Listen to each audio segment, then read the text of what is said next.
We wanted to keep this episode as close as possible to our regular format, but the worldwide health pandemic has caused some changes in all of our lives. Currently, Harrison and I are recording the podcast remotely, so you can expect continued releases every other Wednesday. But please forgive us for the disruption in audio quality as we're recording from home. And please follow Untappd on social media for any updates, but most importantly, stay safe.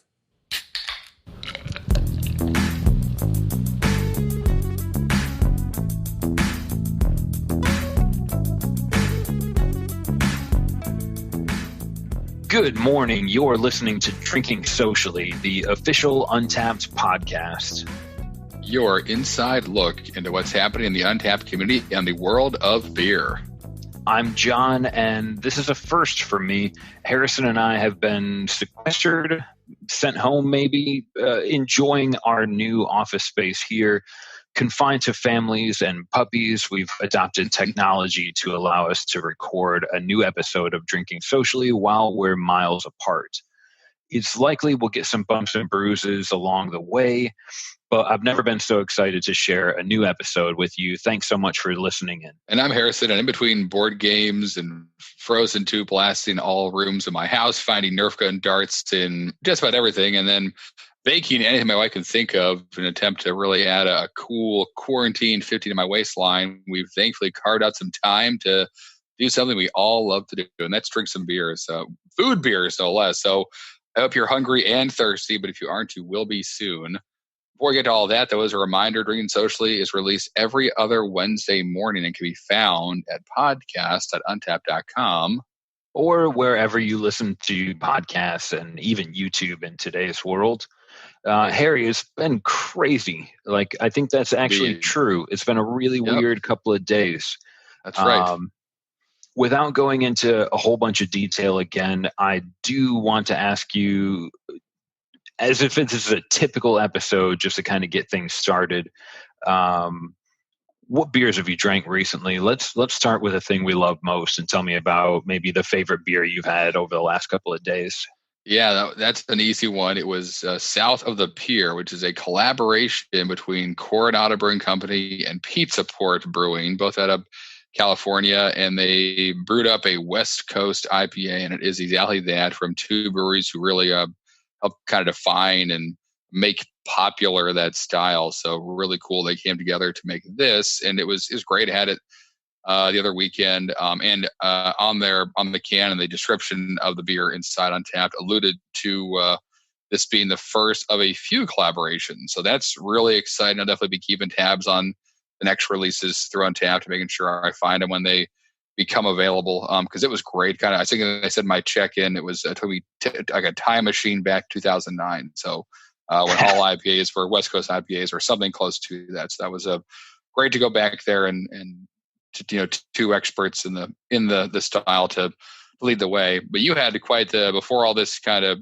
stay home and stay healthy stuff, had quite the adventure out to some pretty awesome breweries and beer spots yourself. Is that right, John? Yeah, it was, for me, it was one of the few weekends I get to travel for fun. I drove really far to go to actually just a woodworking class with Roy Underhill, who's been woodworking since probably, the early 1900s. Nice. It was an amazing class. Invented, right? Yeah, exactly. He was part of the first saw inventors. And on the way there, I got to stop at Burial in Raleigh and Barrel Culture in Durham, two really big powerhouses for North Carolina. It was really cool to get into their tap rooms and kind of see what was going on in there. I brought back a couple of bottles to share with friends, as any good friend should do, and some artwork from Burial. That was really cool. I bet. You mentioned earlier Coronado and Pizza Port. I always have to double check. I always get Pizza Port and Pizza Boy confused. Right. But Pizza Port and Coronado West Coast IPAs have a lot of thanks to pay to those two breweries. You said they might be releasing. It sounds like they're releasing a couple more. Right. Sounds like a couple more. Sure. We got Coronado with their Islander IPA and their Idiots Double IPA. Those were two pretty big ones for me coming up. And then Pizza Port, their Swami IPA is amazing, and then their Kook double IPA, I think it's a double IPA. That beer it's awesome. Every time I have it, I get it doesn't let me down. So yeah, definitely. Definitely. Obviously know what they're doing. Pumped that I got to try something new from the coming together of some pretty serious beer minds. And yes, definitely will be hoping. It seemed like they said, they said our first collaboration, I think was their wording or our first release rather for on the can, which made me think, all right, if there's a first, there hopefully will be a second. So keep your eyes out. I certainly will be. The Buffalo Bills' first Super Bowl. We We're don't still have to cover talking very about much it. of that. Still hoping it's coming down the way. Well, it is maybe sooner. Thing, hopefully, we got plenty of time left to get one. Yep. One thing I noticed as soon as I landed, I didn't land, I just drove into Raleigh. As soon as I arrived in Raleigh, I knew I wanted to go to Burial, and traveling makes me such an even bigger Untappd fan. It was, we went to Burial. It was like 5 minutes after they opened. We showed up there, and I'm drinking an 11% stout at 11 in the morning. Good morning. Yep. Yeah, we got a lot of work to do. My wife and I both just kind of jumped into Untappd, and we're trying to figure out, map our trip to this woodworking class based on where stout, IPA, sour. We'll just kind of go from brewery to brewery, and there was some tap rooms. Nice. Raleigh's got a beer garden there with something around 300 plus different beers on tap. That's it's impressive. Holy cow. So of course, it's a different landscape right now. No one's going to a pub, at least at the moment. So Harrison and I kind of put this podcast together as a show of solidarity. Yeah. The first beer we've got on the books tonight, the theme again, kind of beer and food, with the idea being not just like what food you should accompany with your beer, but beer that makes you think of food, I think is. Yeah, sure. Something like that. Or definitely right. Have food in it or goes well with other food related beers. There's a lot of different, certainly the crossroads tonight is food and beer. And this first one is pretty cool. It's one that I've known about forever. And one of bringing it up again and thinking about it, one that probably has a special place in the early days of craft beer for me. It's formerly Wells Brewery, but now Eagle Brewery's Banana Bread beer out of the UK. And this identifies itself as, it's kind of a fruit beer, but it's also on the bottle itself describes itself as a flavored malt beverage and a lager blend. So I think they brew like a heavy banana beer and then blend it with a lager, which is pretty cool. But this thing's been around for as long as I've been a craft beer fan, and I'm pumped to revisit it today and kind of talk about where it's been and what you can do with it if you come across it yourself. But I'm going to open mine up. I'm going to get in the bottle itself. I heard it from over here. Ooh. Thanks, Harrison. Smelled it immediately. This beer for me, this was memories not always accurate, but right now I remember this beer as the first one that was a good correlation of food and beer. It might have been Abita's Purple Haze, but yep. This beer unmistakably, it does a really good job of tasting like banana bread. There's no other way I can phrase it. I was in an Irish bar, and a bartender handed me a pint because I told him I had no idea what I wanted. And he said, "Have you ever tried this?" And like one sip in, I was just gleaming like, holy cow, I can't believe this exists. Right. Exactly. You're right. It's certainly an experience the first time you have it. And I'm excited to be doing it tonight and kind of, after a while I'll revisit it with you, John. So should we do that? Should we get in here? See where it's been, what it's doing? It's been a while since I've had it. It's weird. Harrison and I usually share the beers when we do a podcast together. So this is a big bottle, but I guess I'm kind of excited about that as well. Here we go. So long distance cheers to you, Harrison. Let's see what she's got. As well, John. That's right. Ooh. Oh yeah. the nose and the taste. Wow, this beer is good, man. I'm getting like hops come through it well too. And it says it's got some Challenger and Styrian Golding hops in it, which are great, kind of earthy, pretty classic English hops. But yeah, and there's like that little punch of banana. But this is not, if you're at home and you never had this beer and you're thinking like, ew, a big old banana beer. Banana's in here, but it's really just one of like, I'm getting a lot of like just bread, period, some cracker happening, like kind of that earthy hop stuff. Like I give him credit. Naming this banana bread beer is perfect because you know that a banana is in banana bread if you've ever been fortunate enough to have a slice of banana bread. Yes. This does the same thing where I know the banana's in there, but I almost am more in love with the graham with the almost clove spiciness that barely hints through at the end. Yeah, that's what I'm getting, that clovey kind of banana thing happening. You can get from Belgian beers from just esters that come from those yeasts, but this is super clear, crisp. It's probably using English ale yeast that almost every brewery in England uses. So this is so that kind of banana clove thing happening is just the bananas that they're adding to it, which is cool as heck.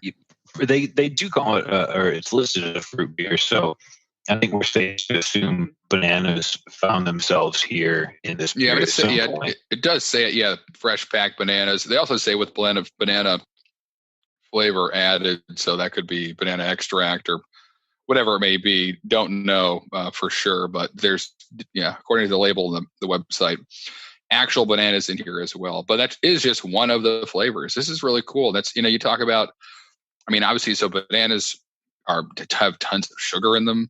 So they're going to be like a source for alcohol as well, source for body of the beer. They obviously are pretty noticeable flavors. So unlike breweries use like honey, where it maybe just fades a bit into the beer while also adding body and character to it, this one, it stands out a bit more, but it's not overpowering. This is cool. I remember it a little different. I remember maybe more banana happening. I had it in the past, but that could be for so many reasons. Again, memory, as you said, it's not all it's cracked up to be.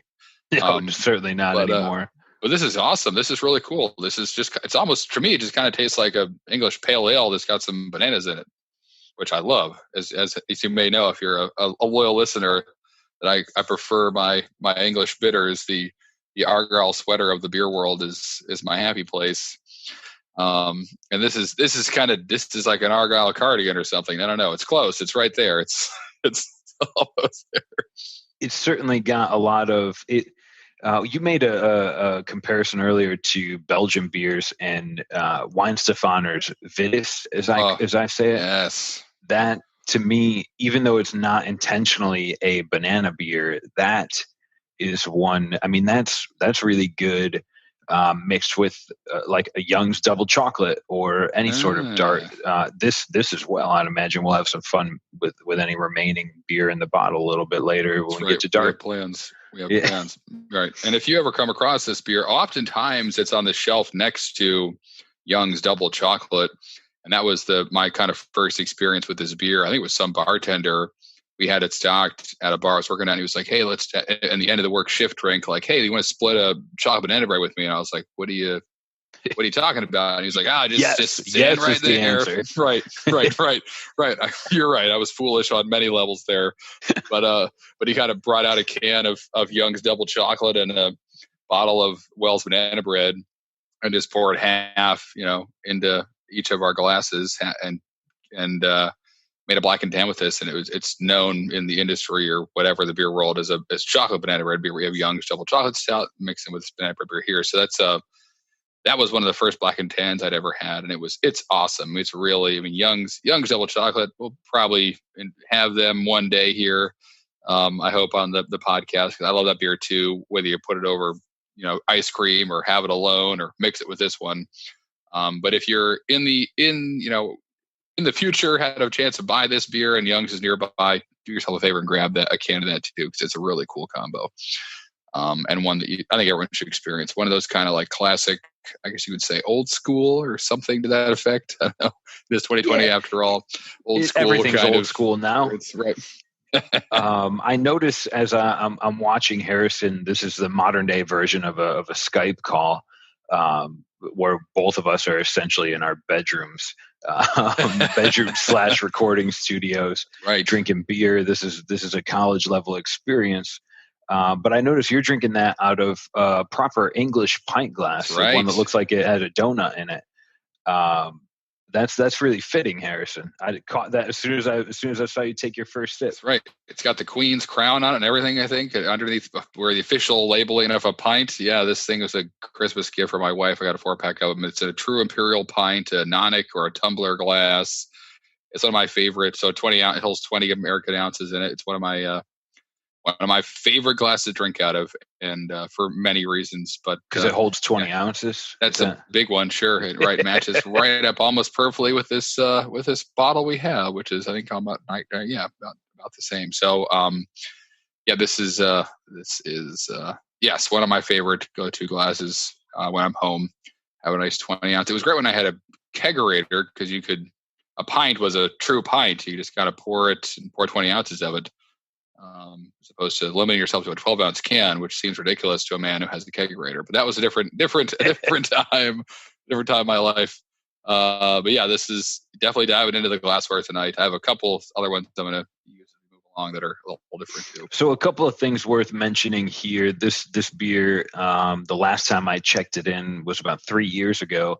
At the time, it was known as Wells Banana Bread. And I believe if I follow it chronologically, Wells got acquired by Marston's and then became Eagle Brewery. Correct.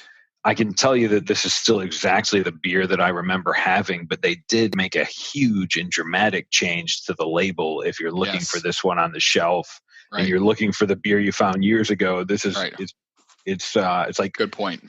It's got like a clip art, almost like a beer pint coming out of a banana. Yep.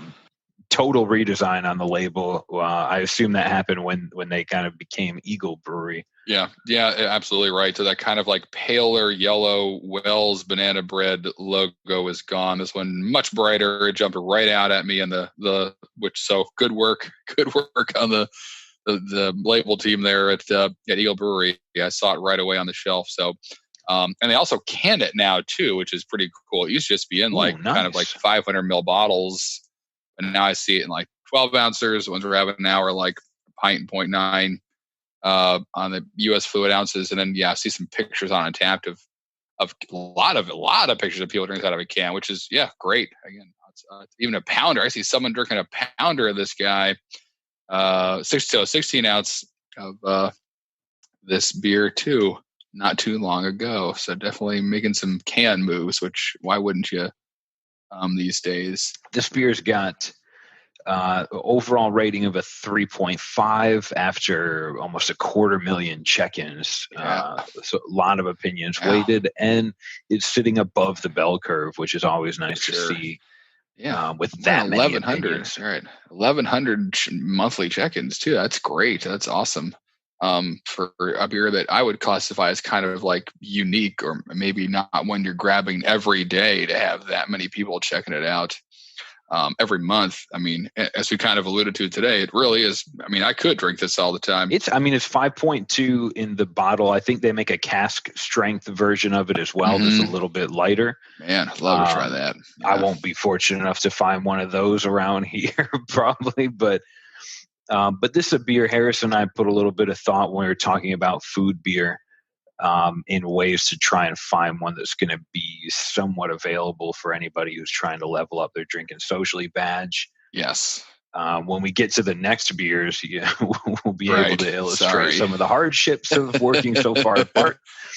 But for this one, this is a beer I think I always kind of think of this when I'm entertaining people or when I'm going to visit people and they might not have, even if, if you're that new into the beer scene and you're New England IPA at 12 different breweries every weekend, this might be a beer that you just overlooked a couple of times. And it's certainly, if you haven't had it, I'd encourage you to give it a shot and see what your taste buds think of it.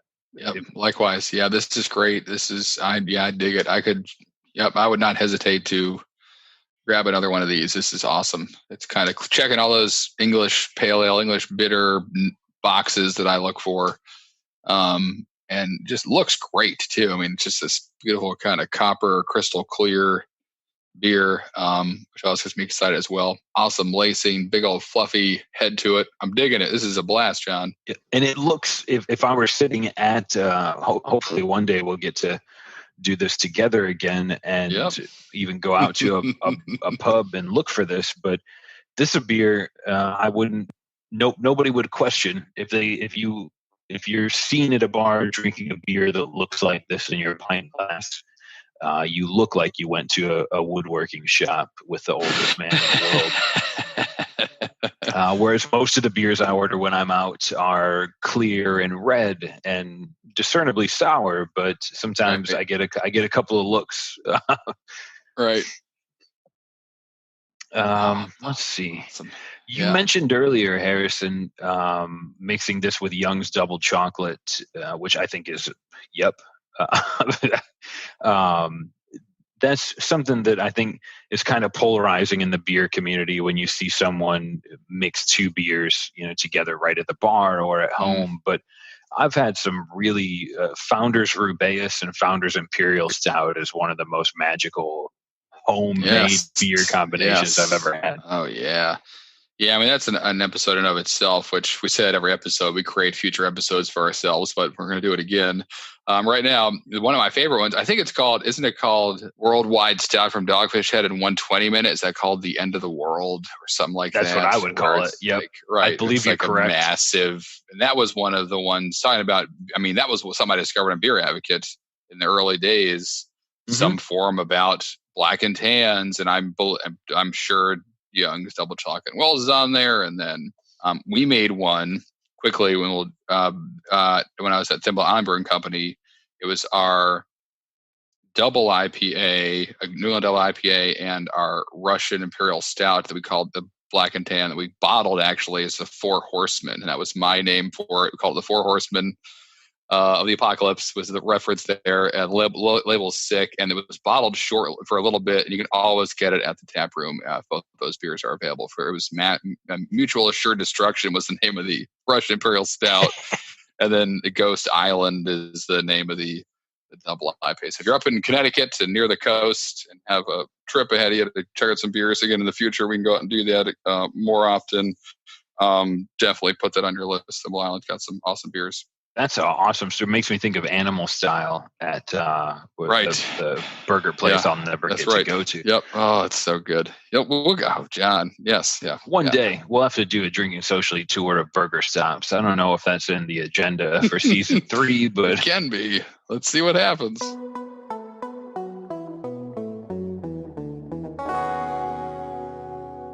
As we talk about burgers and traveling, the Drinking Socially Facebook group, really, that community has grown a lot over the course of season 3. There's so many. It's just good people. It's generally uplifting conversation and focused on beer. Last week we held a really big event in there with Greg Avola, and we did kind of a virtual happy hour. That was a lot of fun. Harrison, let's take a couple of seconds and just catch up on some of the key takeaways from there and how that kind of went last week. All right. So we hosted a virtual happy hour in the Facebook group this past week. It was a blast. Greg Avola, co-founder of Untappd, he joined us for a beer. Instead of 100 of you guys, that was really cool too, and spent most of the time kind of drinking, talking about actually our first check-ins, which was cool. Nice walk down memory lane for us. John, what was like your highlight, your favorite part of that virtual happy hour for you? Yeah, honestly, Harrison, it all seemed to go by so quick. But for me, the part I remember is like everybody was putting the beers they were drinking along with us in the chat, and there were some amazing beers in there. Yep.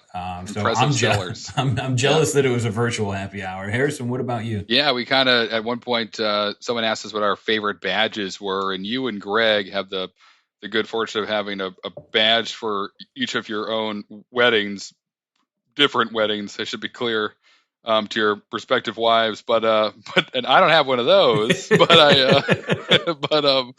But I got, my favorite badge has always been the Witch's Brew one. Every year, I'm pumped about that. It comes out on and around Halloween. So fun looking at all the artwork inside the app at those badges of years past for Witch's Brew. And guys, make sure, if you weren't there for the last one, you follow us on Untappd and all our social media for an announcement when the next one's going to be, our next virtual happy hour. It'll be soon. So follow us there, join the group if you haven't, and we'll let you know when that's coming up next. It should be soon. And now a quick word from our sponsor. Actually, we're going to skip that, our sponsor this week, and just bring you an update of what Untappd's been up to in the past couple of days. Some really cool stuff is rolling out. You may have seen some of this already, but let's give you some more context about that and what you can do on the app right now you couldn't do before.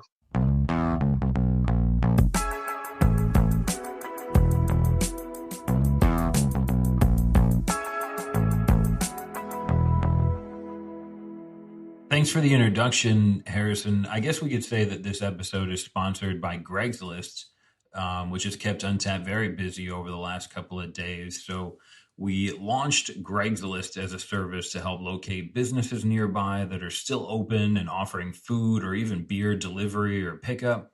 We've seen some amazing growth in Craigslist over the last couple of days, really. First, it was 5,000. And I think probably by the time you're listening to this, we'll have over 10,000 businesses that are listed on Craigslist. So Untappd has kind of pivoted, and we're reaching out just to help confirm information on the list as the landscape updates, literally state to state, country to country, person to person. There's always things changing. So we're trying to reach out to as many businesses as we can to help keep that information updated. And you can help too. Just go to untappd.com/Craigslist and submit information about your own local businesses. We very much hope to help people find a way to take a can home and drink socially while you're maintaining some distance, and also help keep some local business doing as well as we can. So thanks for listening. And if you have time, do your part and help out.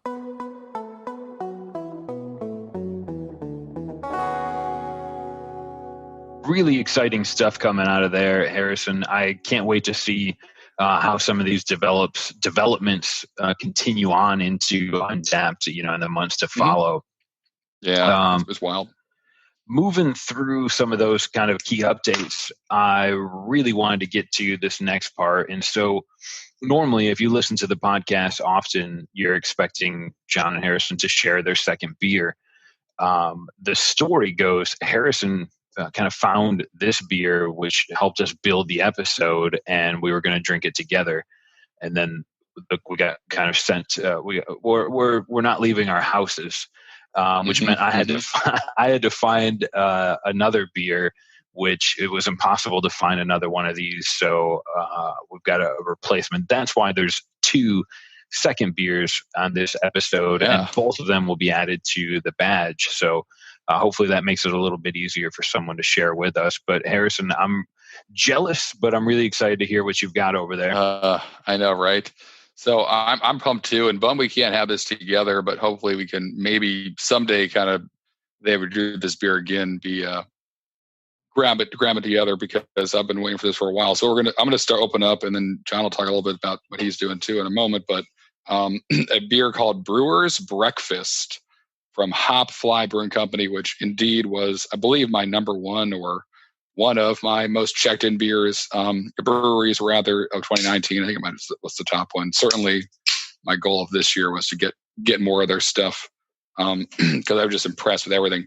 But so Brewer's Breakfast, what I'm starting with, it's an Imperial Stout at 9.5%. That's described on the can as a peanut butter caramel coffee Imperial Stout. And so the name Brewer's Breakfast is really cool. Kind of a quick history about it. So, so there's something out there called a Pearson's Nut Roll, or a Pearson's Salted Nut Roll. And if you're from the Midwest or the St. Louis area, you may be nodding your head right now and going, aha, I know where he's going with this. Cool. So if not, hang on. We'll get there. So don't worry. Pearson's, made this as a candy company. St. Louis made something called a salted nut roll, very similar, and now Pearson's purists are going to come after me, but similar to like a Payday, which is a more distributed candy bar with kind of like, peanuts on the outside. Payday is caramel on the inside. Pearson's salted nut roll is nougat, I believe, on the inside. So there is a difference that I want to highlight to make sure people know I realize that. But so the reason this beer is made and highlighting this particular candy bar, which may seem like there's not necessarily a connection there, then maybe the brewer liked it, is that another company that was headquartered in St. Louis called Brewers Supply Group, which is basically a distribution company for ingredients breweries need, whether it be grains, hops, yeast, other kind of supplies.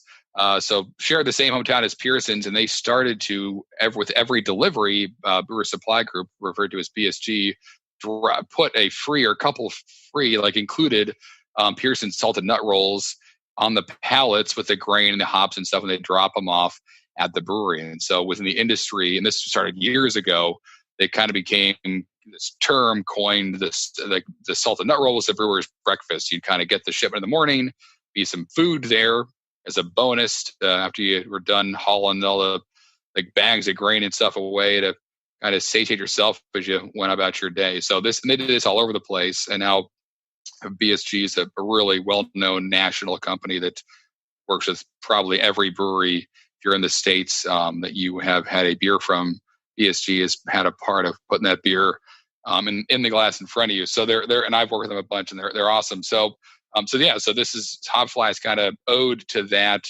history, that really cool thing about how, and Pearson's loves it too. They feel like they're kind of they're excited about this tradition that they are powering the American workforce with a delicious, essentially candy bar, but it's got protein, it's got some healthy fats in it, it's got some energy there to get you throughout the day, and coffee as well, which is not in the bar, but this is the kind of this beer highlighting the breakfast side of it.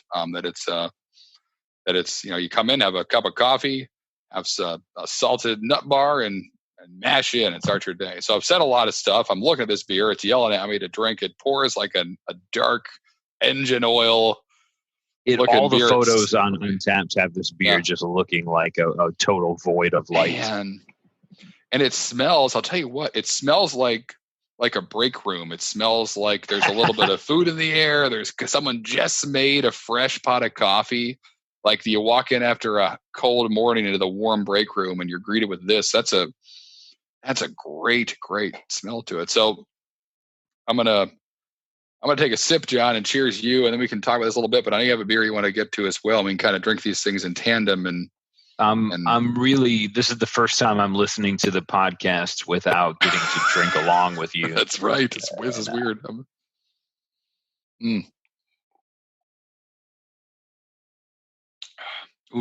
Oh man, son of a gun. I'm gonna grab a carrier pigeon, John, and ship the rest over to you. This is wow.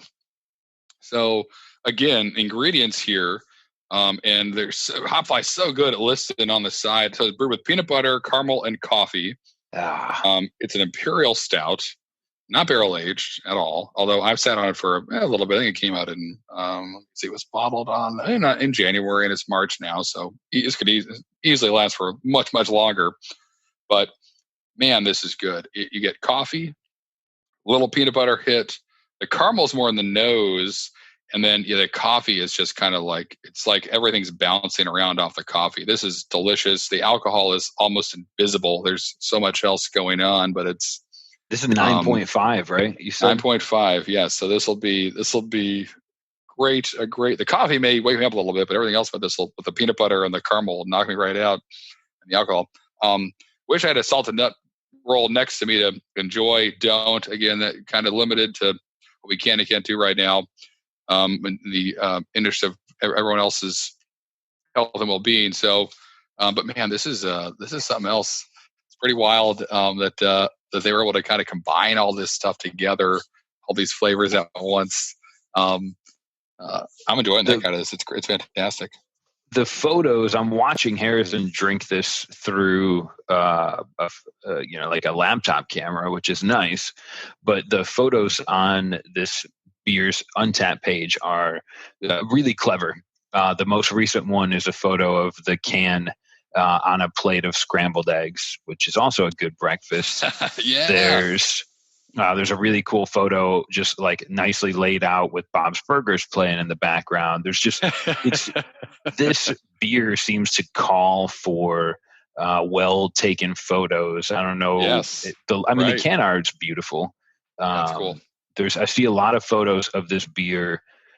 Just skimming through, like the first 50 or 80 photos, there's a lot with Girl Scout food pairings and a lot of food pictures going on. Someone seems to get checked in a lot at the Raleigh Beer Garden we were talking about earlier as well. Nice, that's great. They got a keg or so of this.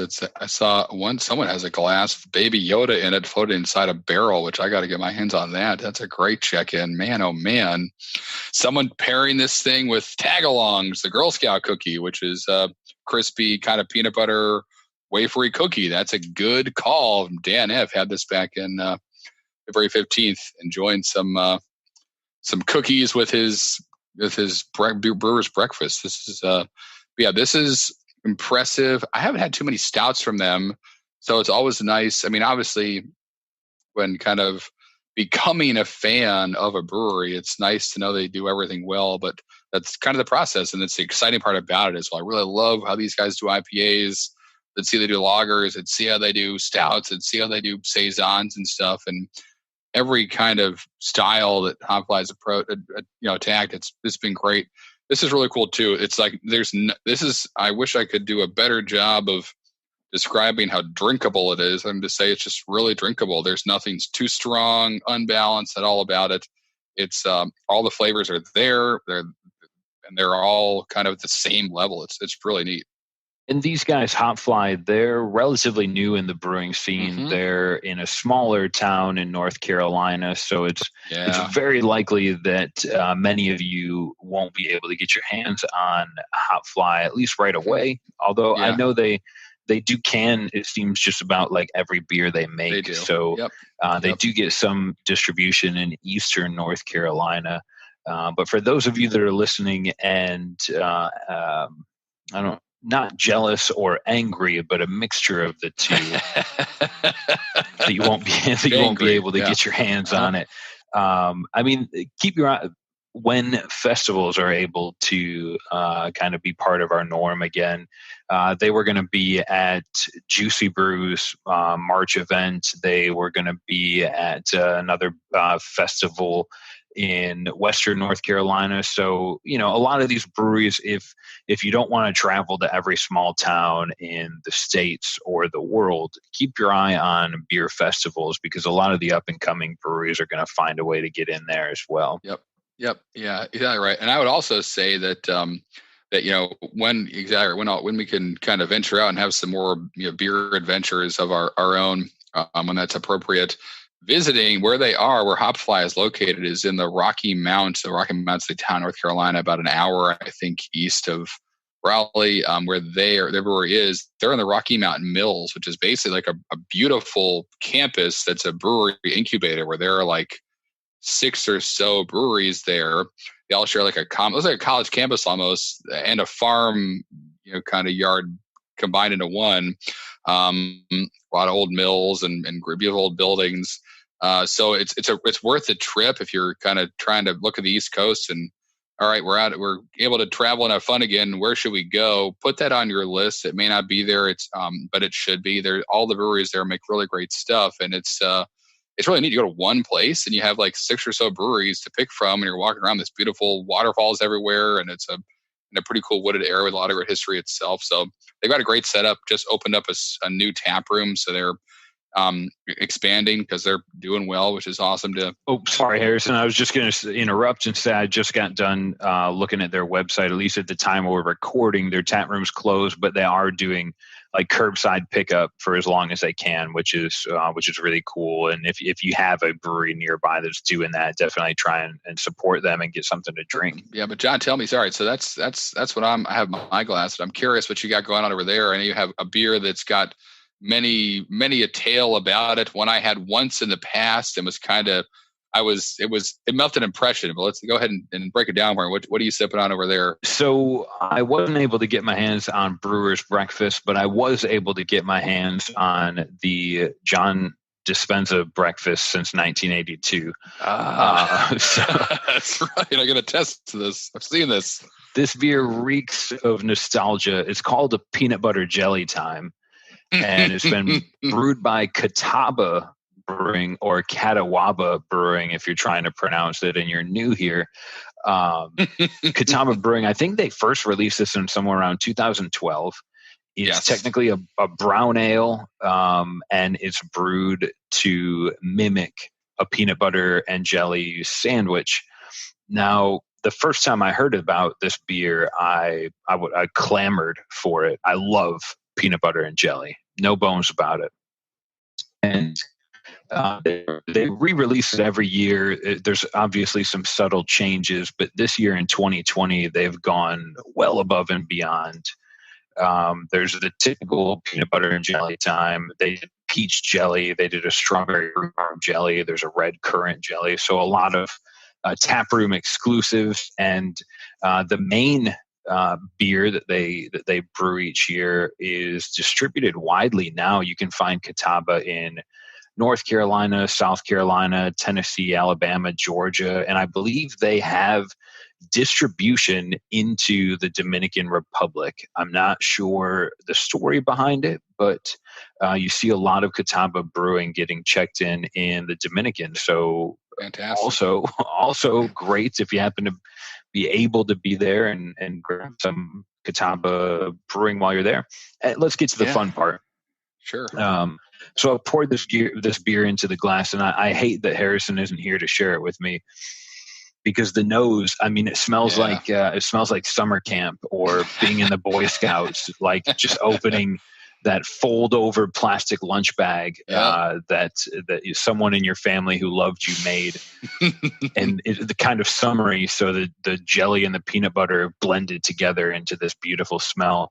And that's exactly what you get on the nose of this beer. So I'm going to dive in and take a sip. Yes, please do.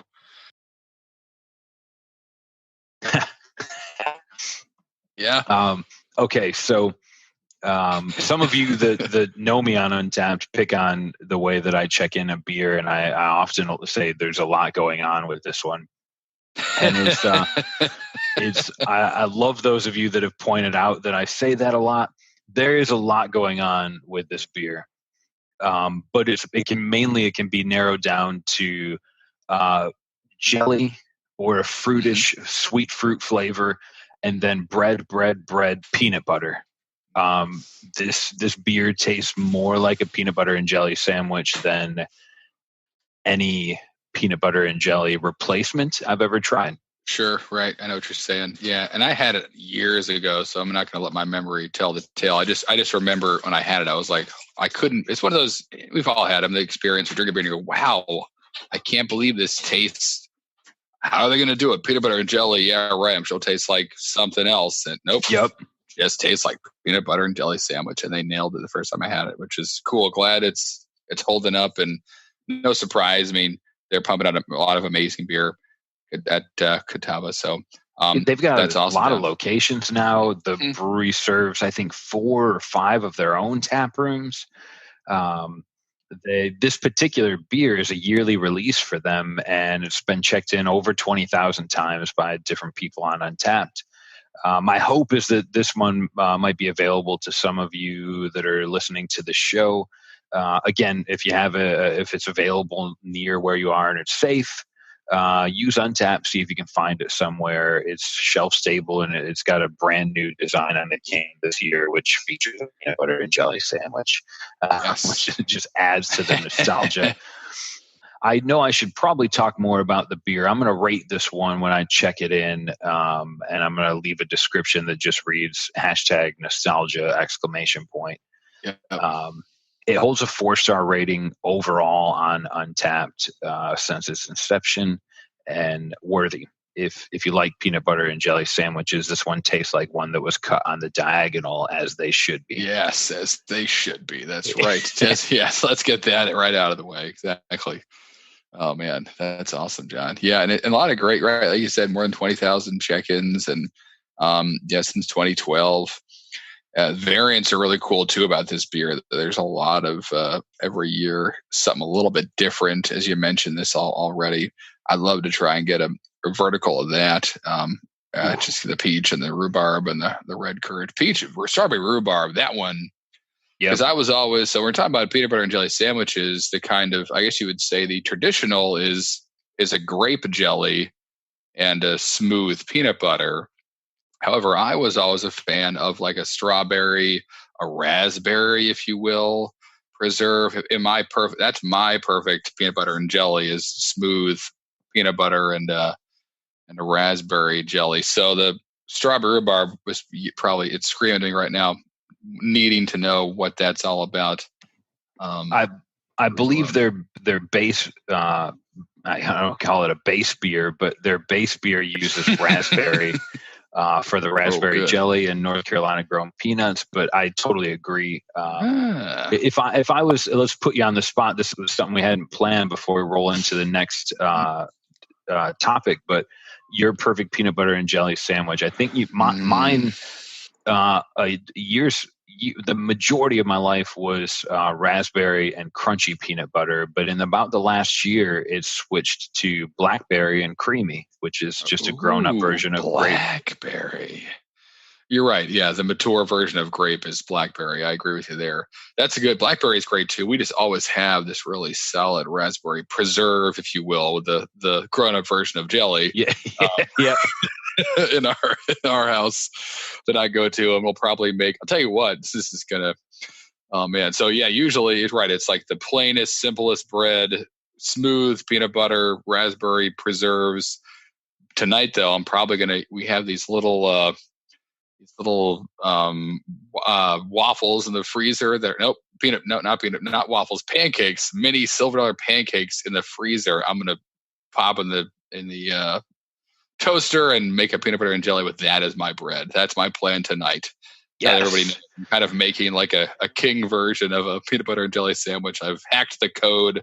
I took the blue pill or whatever, and I can see the other side of the matrix. And it's, why aren't pancakes always your bread? And seriously, peanut butter and jelly waffle sandwich is an easy elevator there. Right. It's just harder to cut on the diagonal because they're round. It is. It's right. It's round. So you really can't. You're left there was just eating it whole like an insane person. But yeah, you're right. Talk about variants of beer. That now I guess we've just learned their variants of peanut butter and jelly. So love to hear from you guys about that as well. Talk about the beer, share your check-ins, but also if you have a classic peanut butter and jelly recipe, if you're a fluff guy, a banana guy, if you like wheat bread for some weird reason, let us know why in the group. Yeah, let's find the best peanut butter and jelly sandwich. Let's do it together. We can make that happen. We can do that.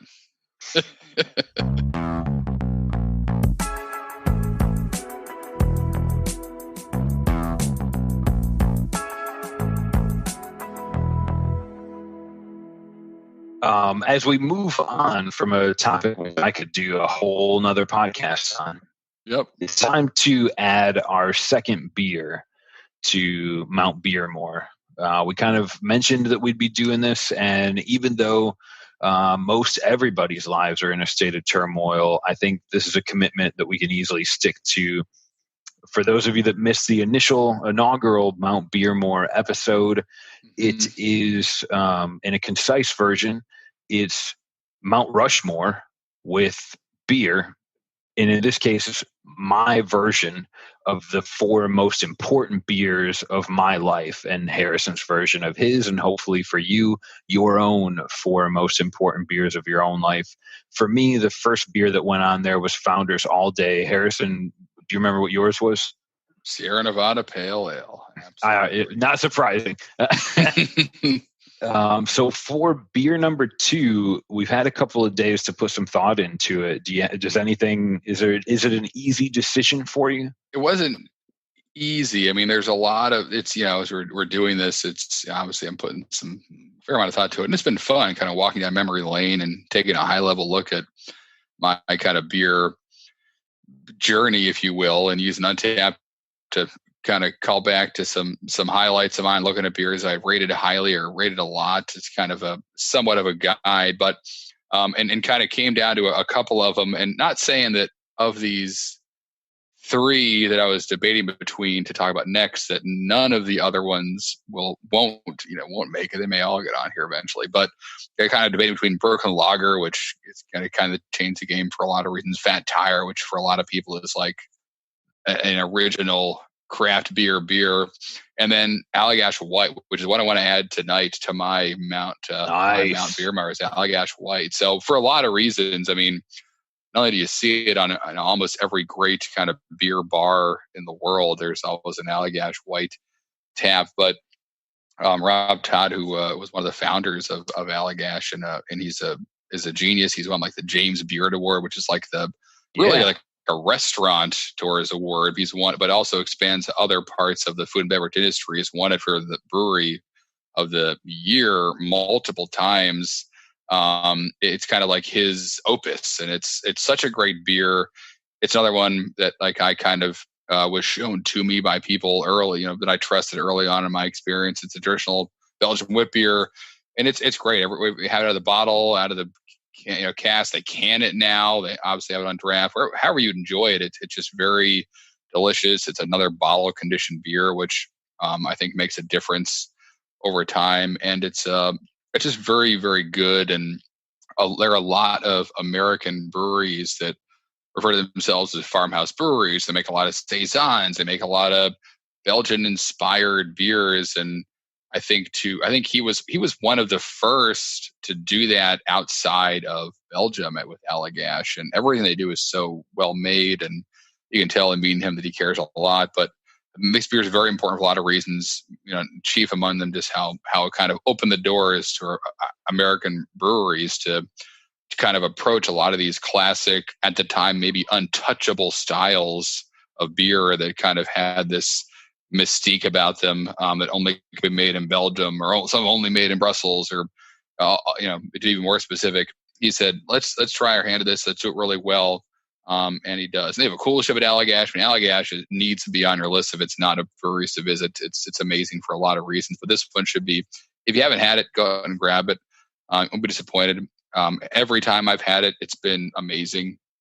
It also really kind of speaks to how much they care about it. But this one was right. It was tough, but it was also, once I kind of landed on it, had a lot of reasons to say this belongs up there as a Mount More beer that anyone should really try if you have not. It's quite the experience. You really just make me want to drink that beer, Harrison. That was a poem right. to Allagash White. Didn't even really talk about the beer much. It's a very refreshing beer. Like, it's good and all over the place because it's delicious too. Like, you drink it on a hot day, it's great. Cold day, it's clovey. Like we talked about before, it's fermented bread. Like, it's it's got a ton of flavor to it.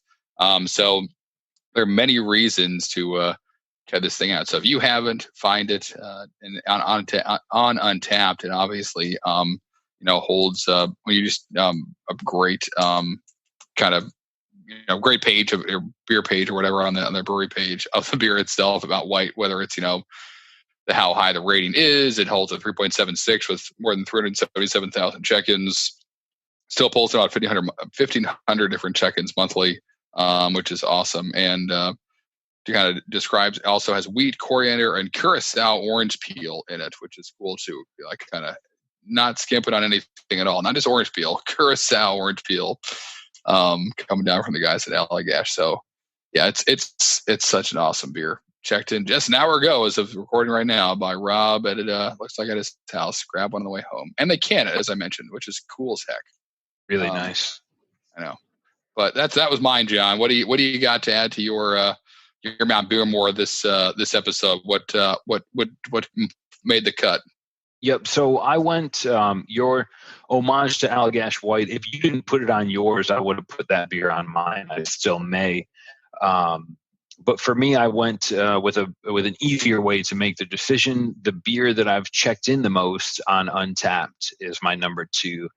And it's very likely I'll never check into another beer as much as I have. This is Disruption Nitro from Saranac Brewing, which is probably a beer that many of you are saying, what the hell, these are supposed to be really big beers, John. Right. For me, Disruption Nitro came to me at a time where I'd never really known what a nitro beer was. I missed Boddington, and Disruption came and kind of taught me what nitro in a can do. Right. And it was such an impactful. It was one of the first beers that I remember being sold in 16-ounce 4-packs, and it was in a cardboard 4-pack. And at the time, I was like, man. I was working in a grocery store designing like the set for craft beer. Yeah. And people say, I want to sell you this beer. And a lot of times a decision will be made on, do I have room to fit it on the grocery store shelf, or where will it fit? And this 4-pack of 16-ounce cans ruined it. And I said, I don't know if I want to redesign everything just to fit these things in here. And they have to stay cold because you want them to be really cold when you open the can.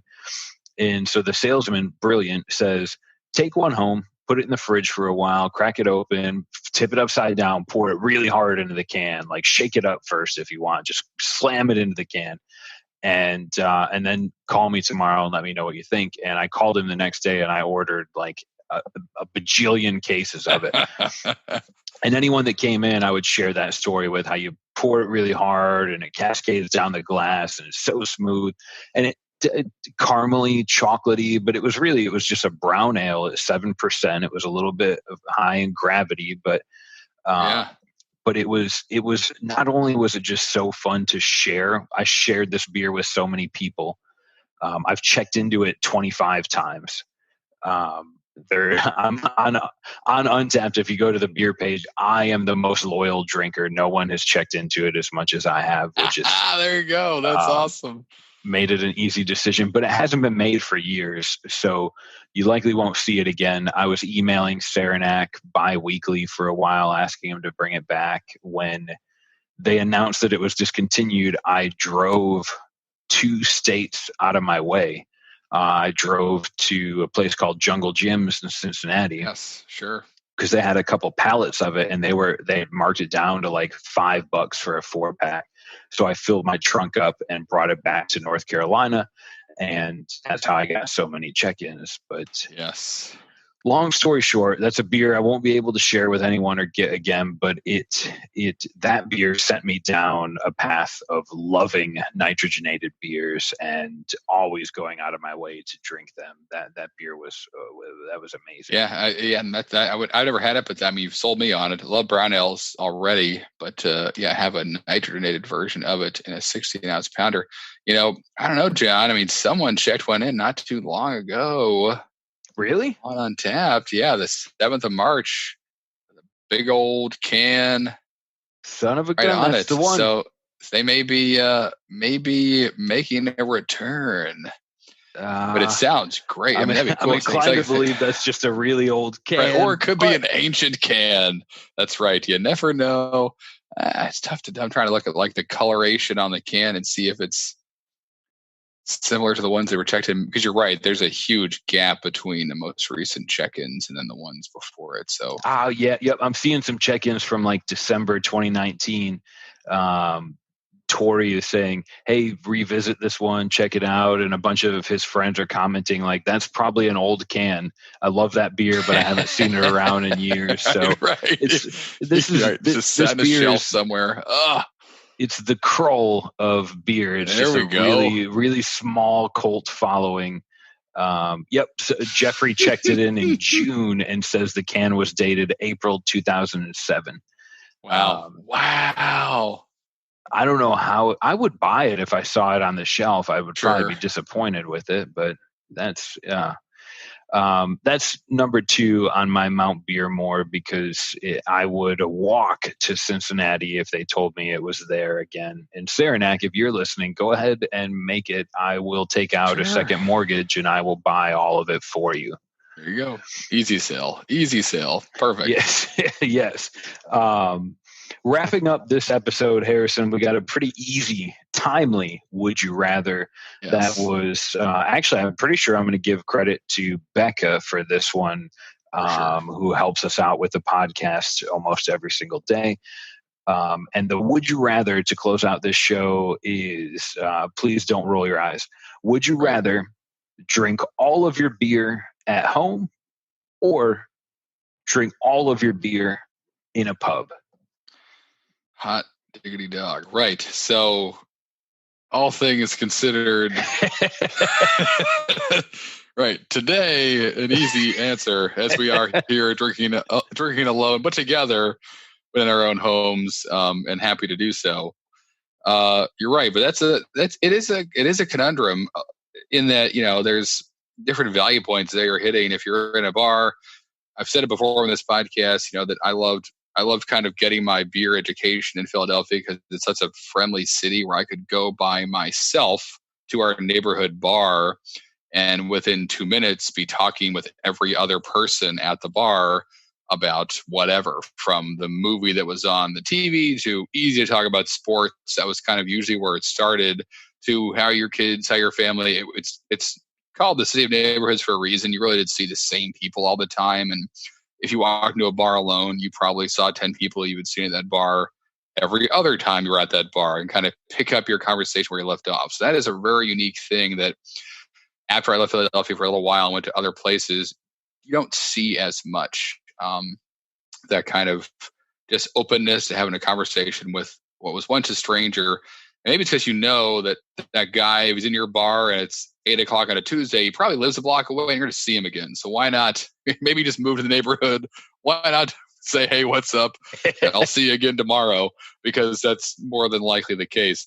So I loved that. And that's really where my kind of post-college beer life began, in a city like that has such a great baseline of beer knowledge and amazing kind of beer, really true beer bars on every corner that may look like some nondescript building that has, as this one particular beer bar I'm referencing, at one point had Pliny the Elder on tap on one end of the taps and Pabst Blue Ribbon at the other end.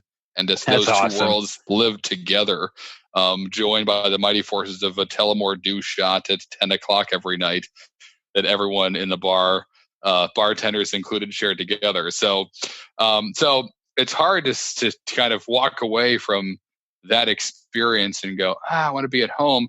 But I've had tons of great nights where it's me, the dogs, some Brad Pitt movie, and a beer from an awesome local brewery. And I'm kind of just diving into that and feet up, not thinking about anything, the kind of zenness of those moments you get at home with a good beer. Maybe the fire's on, long day, you're just kind of not thinking about anything. That's great too. So each has their own merit. It's really tough when you kind of stack them up together to pick one side or the other. Again, now current affairs as they are, it's easy to say, let's stay at home. But really, I mean, I'm excited to, when it's all, when we return to normalcy, if you will, get out there and interact with more people about whatever it is, sports or not. That's a fun part about drinking socially. I mean, is to share it with other people. But it's great that technology allows us, John and I, be in our own homes right now. And it's kind of like I'm forgetting you're not even in the room with me. It's pretty cool. Pretty cool to do this stuff. So technology has a lot of we never have to drink alone, even if you're in your own house. And we're doing some cool stuff, as you know, by now to involve all you guys in that stuff as well. But so to pick one or the other, I mean, again, if it was, in a vacuum, I'm going to say drinking out at a bar with other people. Specifically, it sounds like I've just convinced myself any bar in Philadelphia, send me there, and I'll be instantly, taco in one hand, beer in the other, and knee deep in a conversation about the 76ers or whatever it may be.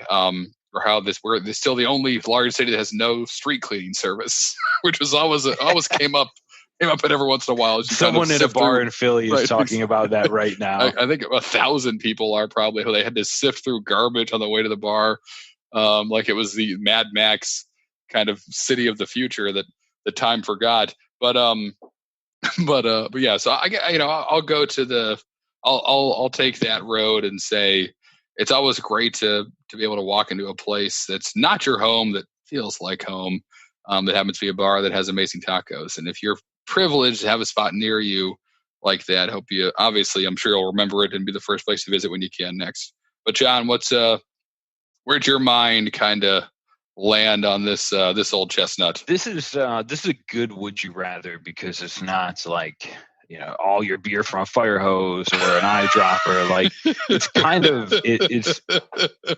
it's not necessarily two bad decisions. It's making me choose between two good decisions. I want them both. If I have to drink all of my beer at one place, that's a good point. You're right. It's an easy decision for me, even though right now I would do anything to go out and drink a beer. For me, I would drink my beer at home because I have a lot of Pomeranians, and we work in and around the beer industry. So sometimes I find where I am in my life right now, I get the most peace from coming home, disconnecting, putting my cell phone down, cracking open a beer, picking my cell phone up, and going to Untappd to kind of see, has Harrison drank this yet, or how many of my friends have drank it. What I love about that, though, is that I can drink my beer in my old basketball shorts, put my feet up on the coffee table, and enjoy a beer out of proper glassware, and listen to Tom Waits or some music and just kind of disconnect. But using Untappd, as I've done a lot during this quarantine, it still allows me to kind of get that experience. Maybe we're not talking about the street sweeper, but it allows me to kind of see what other people thought about that beer. And even if, right now, the most of the world is under some form of quarantine as we record this. And if you go to the pub in Untappd, there's a check-in happening every second. Sure. And people are drinking, a lot of them are drinking at home, and they're still taking pictures of their beer, and they're watching TV just like most of us do. So I think that drinking my beer at home gives me the most peace, and using Untappd allows me to feel connected like I am going out to a pub. I would miss it, but if I had to go out to a pub to drink beer, I would do it much less, because sometimes I get home and I don't want to go back out again. You know? Yeah. Yep. Cool. So that's my answer. As you're listening to Harrison and I kind of flesh through this, what about yourself? I use Untappd when I go out to pubs as well, so that's not necessarily a cop out. But what about yourselves? Let us know what you think. Join the Facebook group. We'll post that would you rather when this episode goes live to try and get some feedback. Otherwise, show notes for this show and every one of our shows are available at podcast.untappd.com. If you have any questions or feedback or your own would you rathers you want to submit, you can connect directly with us on Twitter, Facebook, Instagram, YouTube. Just look for Drinking Socially, or connect with Untappd directly. You can join our Facebook group and connect with me and Harrison on facebook.com/Drinking Socially. Otherwise, we'll see you in 2 weeks. Cheers.